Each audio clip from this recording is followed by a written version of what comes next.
Mesdames, Messieurs, bonsoir et ravi de vous retrouver pour ce deuxième numéro du Journal des Journaux, votre revue de presse hebdomadaire. À la une de la presse cette semaine, le deuxième Forum national inclusif. Des commentaires et analyses fusent de partout dans la presse. La presse s'intéresse également cette semaine au défi de la rentrée scolaire 2020-2021.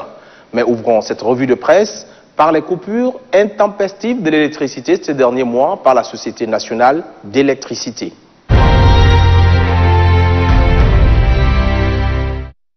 La SNE se débat dans diverses difficultés, c'est le titre à la une du quotidien Le Progrès.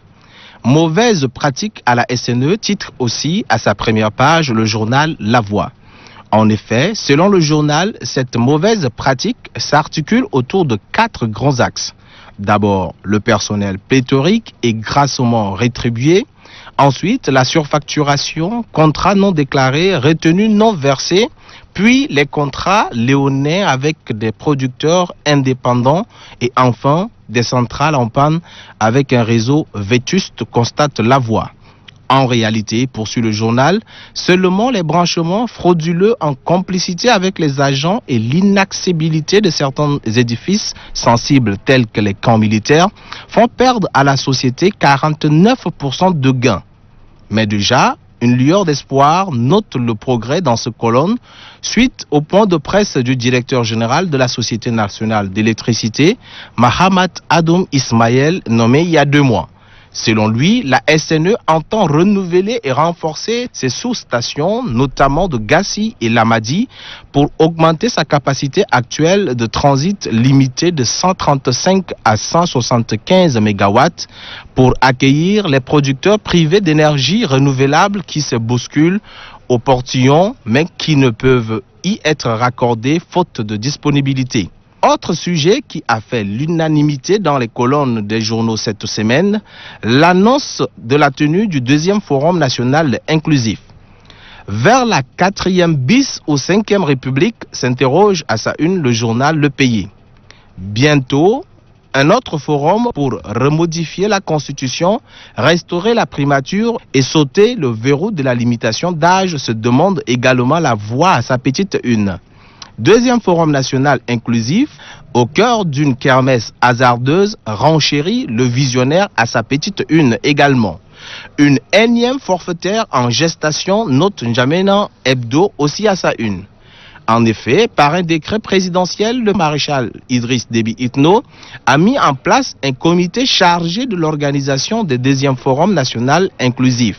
Pour le journal, à travers cet acte, le pouvoir exécutif cherche à travers cette deuxième rencontre à corriger les lacunes de la première, mais aussi profiter de l'occasion pour intégrer de nouvelles dispositions dans la loi fondamentale.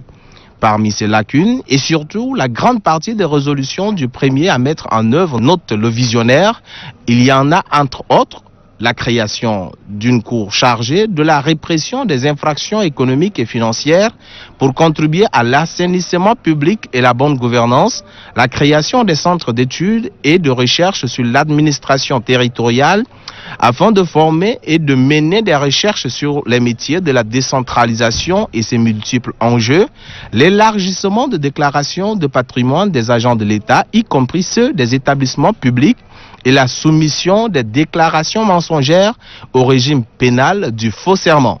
L'institution d'un engagement déontologique à chaque agent public qui doit signer au cours d'une cérémonie de prise de service suivant son recrutement. Il est à ajouter, informe le visionnaire, la création d'un observatoire de la jeunesse, la création d'une fonction publique locale en y transférant prioritairement les agents de l'État.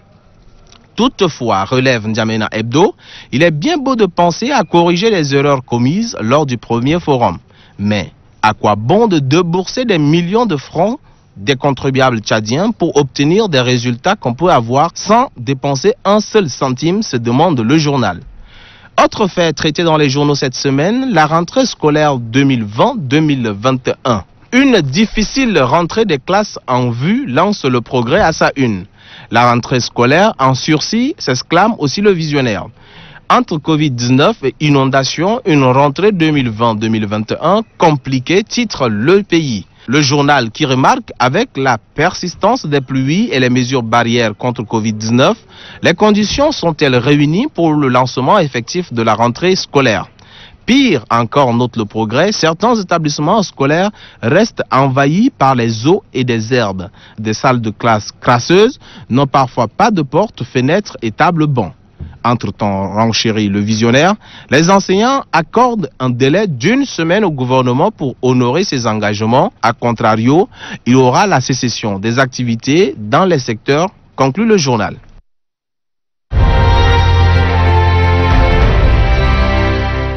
Sur ce, prend fin cette deuxième édition de votre revue de presse hebdomadaire. Rendez-vous la semaine prochaine. D'ici là, bonne suite de programmes sur Téléchat.